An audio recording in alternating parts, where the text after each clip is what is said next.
Buenas noches, bienvenidos a Signo Pesos, la economía al alcance de su pantalla. Estos son los temas claves de hoy. La asfixia del sector automotor. Pese a que las ventas de vehículos nuevos han ganado terreno, aún queda un largo camino por recorrer. Las tasas de interés, el dólar y otros factores están afectando a los concesionarios. Nos acompaña esta noche Pedronel Quijano, presidente de Aconauto, para analizar el panorama. La expansión del Internet móvil es imparable. El país cuenta ya con 48 millones de conexiones de Internet móvil, según los más recientes datos del gobierno y la industria. Víctor Grosso nos cuenta qué tipo de conexiones son las que mayor penetración están reportando. El contrabando, un delito de grandes ligas. La entrada ilegal de mercancía al país alcanza volúmenes descomunales que le dejan pérdidas a la nación por casi 3 puntos del Producto Interno Bruto. Les tenemos un panorama de este flagelo que por lo general está asociado al delito del narcotráfico.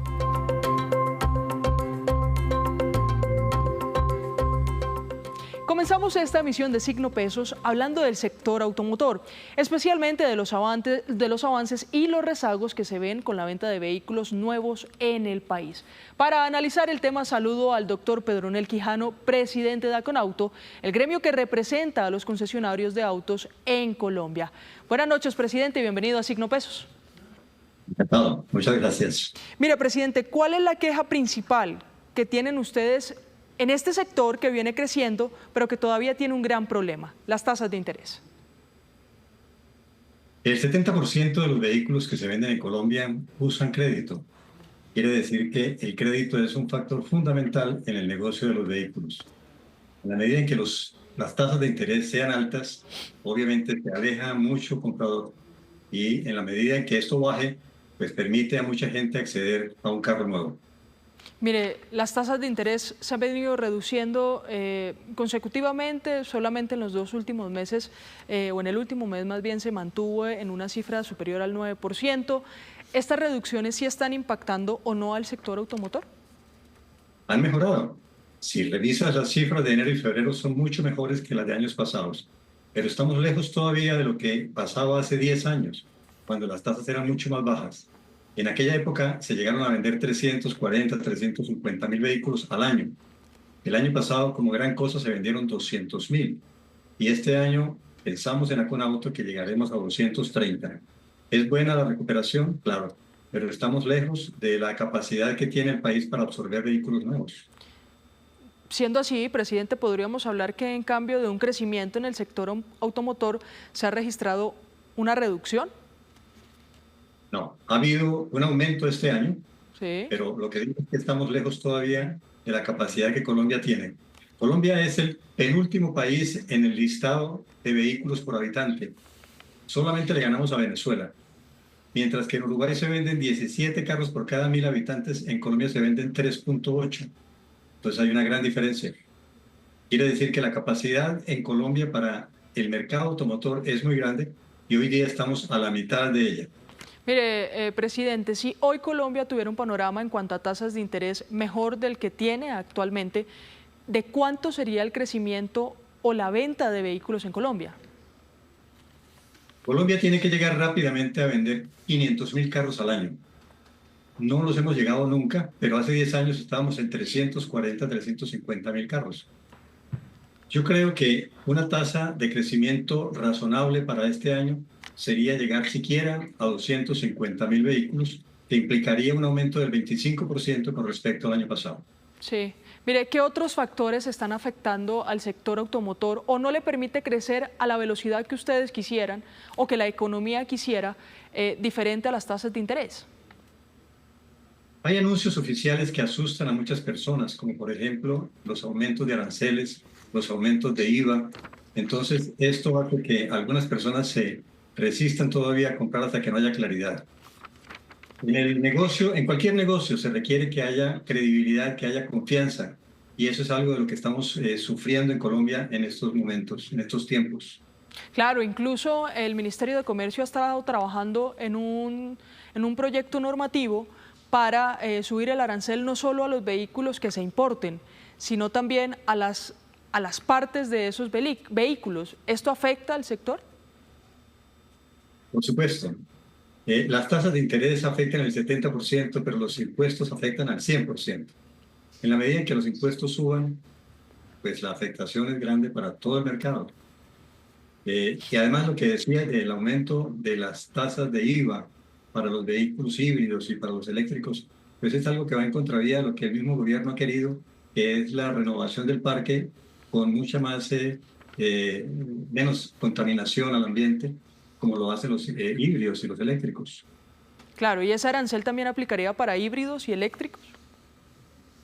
Entiendo que lo que están pensando es aumentarlo en los híbridos y en los eléctricos, pero hubo la noticia de que el aumento iba a ser general, cosa gravísima para el sector, que como has dicho desde el principio viene golpeado, y si aumentan los impuestos y las tasas de interés no bajan lo suficiente, seguiremos en una situación bastante complicada para el negocio automotor en Colombia.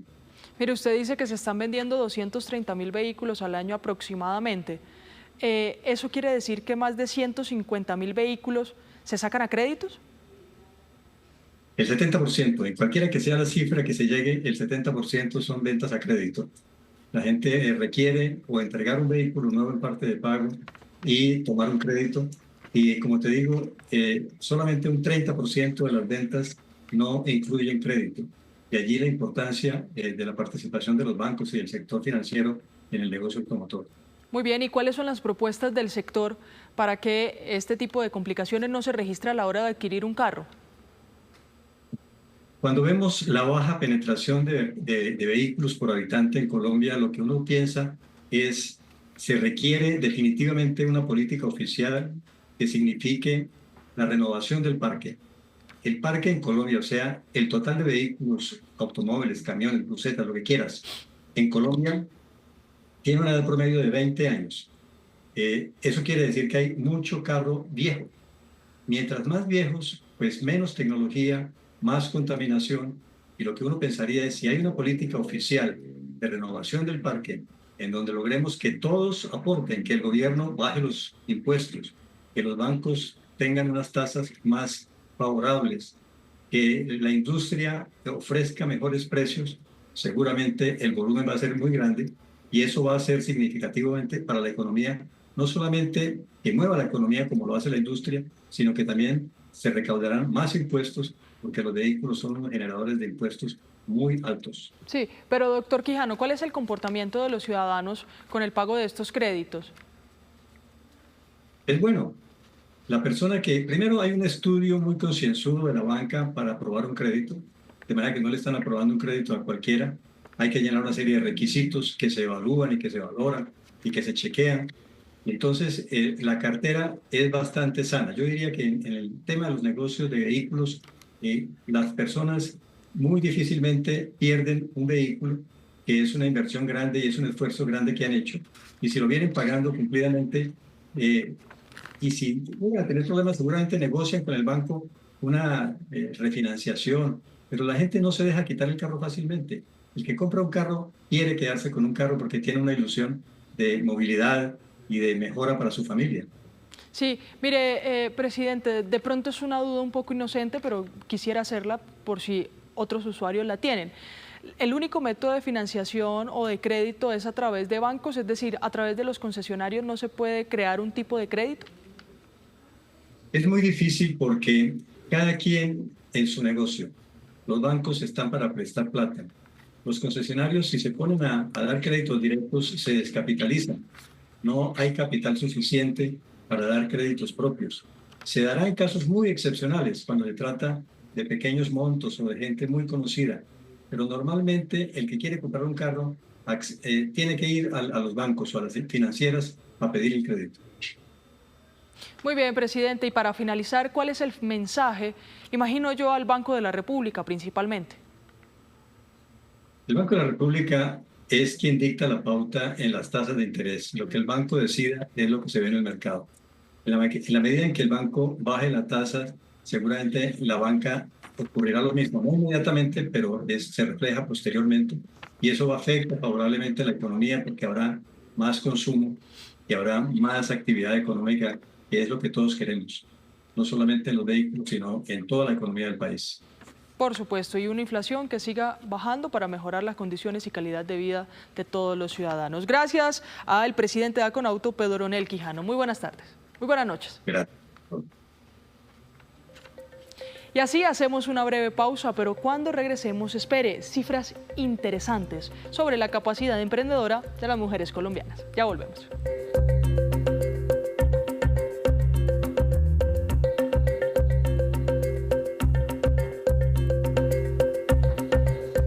Gracias por continuar con nosotros en Signo Pesos. Y a esta hora llega Víctor Grosso con otras noticias claves de hoy. Esta noche nos habla de Internet, porque las cifras son interesantes. Víctor, buenas noches. Luisa, muy buenas noches. Buenas noches para los televidentes. Y recordemos que hoy en día el Internet y las telecomunicaciones están más en nuestras vidas y son temas bastante importantes para el desarrollo económico de un país, para el desarrollo educativo de un país. Entre más conectados estemos y tengamos un mejor nivel de telecomunicaciones, pues mejor para cualquier país. Y se conoce el balance del sector TIC colombiano, el último reporte, el más reciente, que tiene los datos hasta el tercer trimestre del año pasado. Esa es la información más actualizada. Y es un informe grandísimo, inclusive tiene las utilidades de las empresas, cada uno de los subsectores y demás, pero solo vamos a destacar algunos puntos. Por ejemplo, accesos fijos a Internet. Sí. Es el Internet con el que nos conectamos por el cable en la casa o que tenemos la señal del Wi-Fi. A eso hace referencia este indicador. Y ya se superaron los 9 millones de accesos fijos a Internet. Y esta gráfica que vemos aquí muestra cómo ha sido la evolución de ese indicador. Oiga, ¿esto fue 2022? Sí, estábamos por debajo de los 9 millones de accesos fijos a Internet y, digamos, en el último año, que es tercer trimestre 2023 hasta tercer trimestre 2024, hay un crecimiento de cerca de 250.000 accesos nuevos. Pasemos al siguiente indicador y esta es la velocidad de descarga promedio que tenemos en esos accesos fijos a Internet desde el hogar. Y aquí el crecimiento es bastante interesante. Mire, Luisa, allá en el 2022 ni siquiera teníamos una velocidad promedio de 100 megas, por aquí ya pasamos las 100 megas, por aquí ya superamos las 200 megas y actualmente el promedio a nivel nacional es de 242 megas. Pero como siempre en Colombia encontramos diferentes brechas o brechas muy grandes dependiendo el nivel socioeconómico de los hogares. Miren, en los estratos 1 la velocidad promedio es de 120 megas, sí. En el estrato 3 ya se acerca a los 280 megas y los estratos más ricos tienen velocidades por encima de las 300 megas. Mejor dicho, a más recursos, mejor acceso y más Claro, velocidad. tienen más dinero para comprar un mejor servicio de Internet. Pero no son malas las velocidades, obviamente estamos todavía... No, y entre 2022 y 2024 ha habido un crecimiento relativamente pegados. Pero pues hay países del primer mundo que tienen unas velocidades muchísimo más altas. Ahora, digamos, el Ministerio TIC destaca este informe por este lado, por este indicador, y de hecho por aquí fue donde lo titulamos cuando arrancamos el programa. Los accesos a Internet móvil. ¿Cuántas personas o cuántos dispositivos están conectados a Internet móvil en nuestro país? Y mire cómo ha sido el crecimiento. Ya hay más de 48 millones de accesos a Internet móvil. Es más o menos como si cada colombiano tuviera un acceso en promedio, ¿no? a Internet móvil. Y el crecimiento entre el tercer trimestre de 2023 y tercer trimestre de 2024, digamos aquí el crecimiento es mucho más grande, es de cerca de 2 millones de nuevos accesos móviles. Y yo traigo aquí esta gráfica porque me pareció interesante y esto es el acceso a Internet móvil dependiendo la tecnología. La línea azul que está por allá arriba es la de Internet 4G. ¿Sí? Estamos en Colombia donde todavía, y eso lo vemos cuando salimos por carretera, hay municipios que todavía tienen 2G y 3G. Pero traigo esta gráfica porque aquí en la parte inferior el numerito que se ubica en la mitad es la nueva tecnología para nosotros, 5G, y ya hay 2,8 millones de accesos a esta velocidad, a esta tecnología. Como en 4 o 5 ciudades, ¿no? Sí, todavía es muy limitado, todavía no está desplegado, ni siquiera en todas las ciudades, en el entero de la ciudad, sí, no está todavía plenamente desplegado. Pero bueno, ya se acercan a los 3 millones de accesos. Aquí vemos una leve caída. Seguramente muchos de estos 4G se pasaron a 5G. Y pues este es otro indicador interesante. ¿Cuántas líneas de teléfonos móviles de telefonía móvil hay en el país? Mire el crecimiento tan impresionante en los últimos años y ya hay más de 90 millones de líneas de telefonía móvil en Colombia. Es como si cada colombiano tuviera más o menos 2 teléfonos celulares. ¿Qué tanto cambiaría la pandemia todo esto? No, claro, cuando uno va un poquito más atrás, cuando llega la pandemia, ve uno cómo hay una explosión en los accesos a Internet, inclusive en el hogar y en la telefonía móvil. Pues Víctor, muy interesante esta información sobre qué tan conectados estamos los colombianos, pero otra información importante, pero lamentable, tiene que ver con el contrabando. Lo invito a ver este informe, porque en medio del escándalo de alias Papá Pitufo, que lo hemos conocido, por supuesto, llama la atención el nefasto efecto que tiene sobre la economía nacional el flagelo del contrabando. Se trata de un monstruo que 1000 cabezas que manejan unas cifras descomunales. Luis Apolo nos tiene el panorama de este delito. El contrabando es la entrada o salida de manera irregular de mercancías de un país. En Colombia, todos los productos importados tienen que pasar por un control aduanero a fin de certificar el tipo de producto, país de donde proviene, cantidad y valor de la mercancía, para luego poder usarla o venderla de forma legal en el país. Ahora miremos cuáles son los tipos de contrabando que existen. Está el contrabando abierto y el contrabando técnico. El contrabando abierto es cuando entra al país por varias o por vías ilegales. No queda la declaración de su entrada ni el pago de impuestos. Mientras que el contrabando técnico es cuando pasan por las aduanas, pero reportan información errada en esa declaración de importación, con el fin de pagar menos impuestos de los que debería. En muchas ocasiones esto se da por negligencia de los funcionarios o presunta corrupción. Ahora miremos cuáles son las cifras. Pues el 10% de las mercancías que ingresaron, del valor de las mercancías que ingresaron al país entre 2018 a 2023 fue contrabando. Miren, en 2023 las importaciones fueron por 59.445 millones de dólares. El contrabando técnico fueron 6.335 millones de dólares y el contrabando abierto 599 millones. Escuchemos a Naldex sobre el efecto en la economía del contrabando. Pues afecta de manera muy negativa no solamente a la economía, sino al aparato productivo nacional. El tema es que las mercancías que ingresan de contrabando pues no pagan arancel, no pagan IVA. Ahora miremos en este mapa los países de donde provienen esas mercancías de contrabando. Pues el 30% viene de China, cerca del 30%, y cerca del 10% de Estados Unidos y Bolivia. ¿Y cuáles son esos productos que ingresan en mayor magnitud con el contrabando? Por el contrabando están textiles, calzado, cigarrillos y licores. Frente a esto, el gremio de los textiles, el presidente de la Cámara Colombiana de la Confección, expresó su preocupación. Hay un estudio de Inesmoda de hace un par de años que dice que el contrabando ya tiene entre el 30 y el 34% del mercado nacional. O sea, estamos compitiendo contra unos actores muy oscuros de economía subterránea, de negocios ilícitos. En los últimos años hubo un aumento tanto del contrabando técnico como abierto en nuestro país, lo que preocupa a la industria y producción nacional, porque compiten con precios y materiales más baratos que llegan sin pagar impuestos. Y antes de despedirnos los dejo con este dato. El gobierno destacó hoy la capacidad del emprendimiento de las mujeres de nuestro país y destacó estas cifras. De los casi 300.000 negocios creados cada año en Colombia, el 46% son liderados por mujeres. El 36% de esas empresas dirigidas por mujeres logran crecer y avanzar en el tiempo. Además, generan 942.000 empleos. Enhorabuena para las mujeres de nuestro país. Y así terminamos por hoy. Los esperamos mañana con una nueva emisión y toda la información económica que usted necesita saber. Esto es Signo Pesos, la economía al alcance de su pantalla. Buenas noches.